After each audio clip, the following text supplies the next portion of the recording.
जब झांसी की रानी मेट्रो में मिली, कभी सोचा है अगर झांसी की रानी आज के जमाने में आपके बगल की सीट पर मेट्रो में बैठ जाए तो? दिल्ली, एक शहर जो कभी नहीं रुकता। यहाँ की सुबह अखबार और चाय से शुरू होती है और शामें ट्रैफिक और थकान से खत्म। यहीं कहीं अपने छोटे से किराए के कमरे में रहता था राज, एक ग्राफिक डिजाइनर जिसकी जिंदगी उतनी ही साधारण थी जितनी उसकी वार्डरोब। हर सुबह की तरह उस दिन भी राज ने अपना टिफिन उठाया, बैग कंधे पर डाला और मेट्रो की भीड़ में घुस गया। लेकिन आज कुछ अलग था। राज की नजर एक लड़की पर पड़ी। लाल रंग का भारी लहंगा, बालों में फूलों की वेणी और हाथों में कंगन जो हर हलचल पर झंझना रहे थे। भीड़ में वो अकेली थी जो जमाने से जुदा लग रही थी, जैसे इतिहास की किताब से निकल कर आई हो। और फिर हुआ कुछ ऐसा जो राज की जिंदगी बदल देगा। लड़की ने सीधे उसकी ओर देखा और पूछा, यह धातु का चलने वाला रथ कैसे चलता है बिना घोड़े के?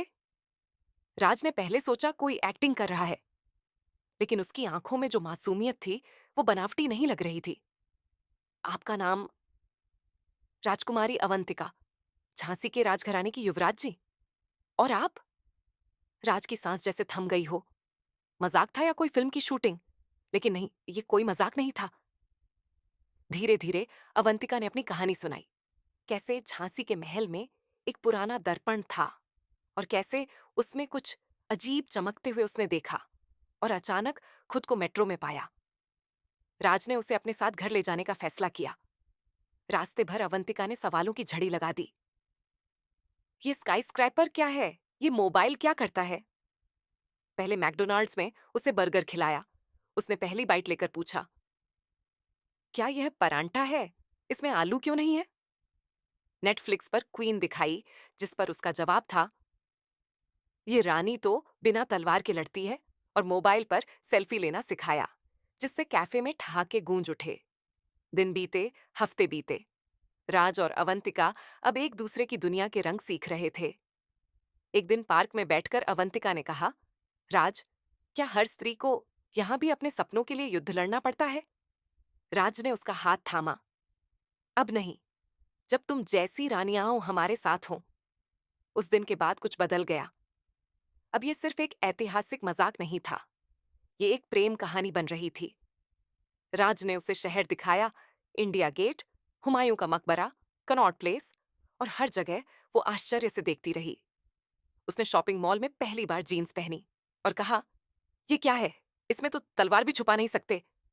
लेकिन हर ठहाके, हर अजीब पल में दोनों का प्यार गहराता गया। धीरे धीरे अवंतिका ने मोबाइल चलाना सीख लिया और फिर एक दिन उसने टिकटॉक पर वीडियो बनाया, लहंगे में सोट डांस करते हुए, और वीडियो वायरल हो गया। अब हर वीडियो पर कैप्शन होता, झांसी की रानी अब आपके दिलों की भी रानी।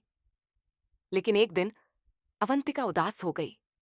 उसने दर्पण के सामने खड़े होकर कहा, मैं यहां से आई हूं, लेकिन अब मेरा दिल यहां रह गया है। क्या मुझे लौट जाना चाहिए? राज चुप रहा, फिर बोला, अगर तुम जाओगी तो मैं हर दिन तुम्हें उस मेट्रो की भीड़ में ढूंढता रहूंगा।